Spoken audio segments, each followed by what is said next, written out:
Si on parle des études au HEC, j'ai trouvé ça en fait très généraliste par rapport à ce que je voulais faire au début de ma carrière. Quand j'ai commencé comme analyste en Action canadienne, c'est une tâche qui est très précise.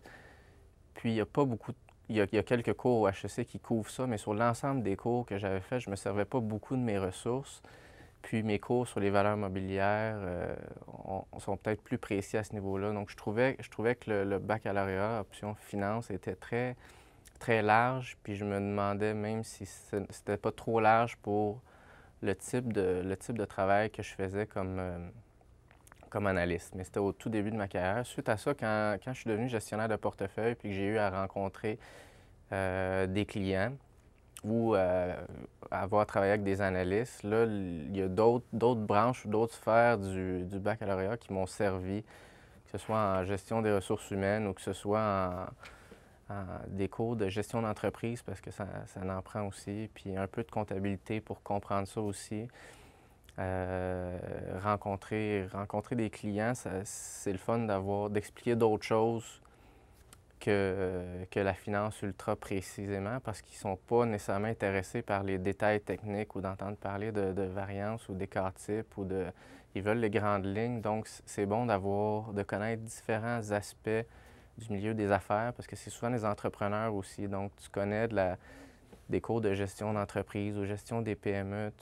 Tu peux t'en servir avec un gestionnaire de PME. Tu peux comprendre mieux ses réalités, etc.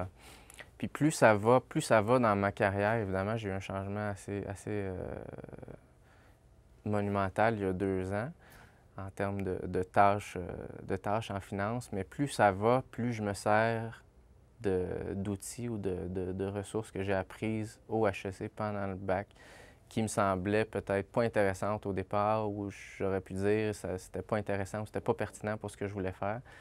Puis qu'en date d'aujourd'hui, ça me démarque. Puis je veux dire, j'ai des associés qui m'ont choisi pour ces qualités-là, diversifiées, généralistes, en gestion des ressources humaines, en gestion des opérations et de la production aussi, qui compte beaucoup. Puis ce que j'aime de la finance, c'est que c'est pas, en fait, il y a une grosse partie qui n'est pas intuitive.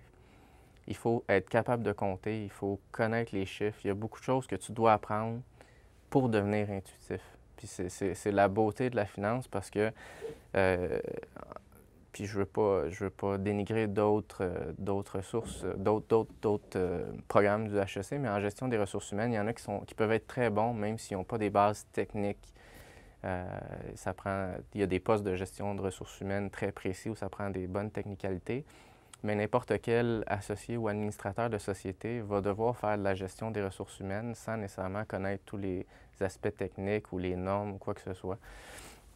Donc, mais en finance, ça te prend cette base-là très chiffrée et de compréhension des chiffres pour être capable de développer ton intuition qui se développe vraiment puis qui apparaît pas nécessairement parce que tu connais les chiffres, mais parce que tu connais les chiffres, tu es capable d'évaluer des projets. J'ai fait des vannes pour la première fois de ma vie en 2005, 5 ans après être sorti. Puis les vannes, je n'aimais pas ça en faire nécessairement, ou je trouvais que ça pouvait être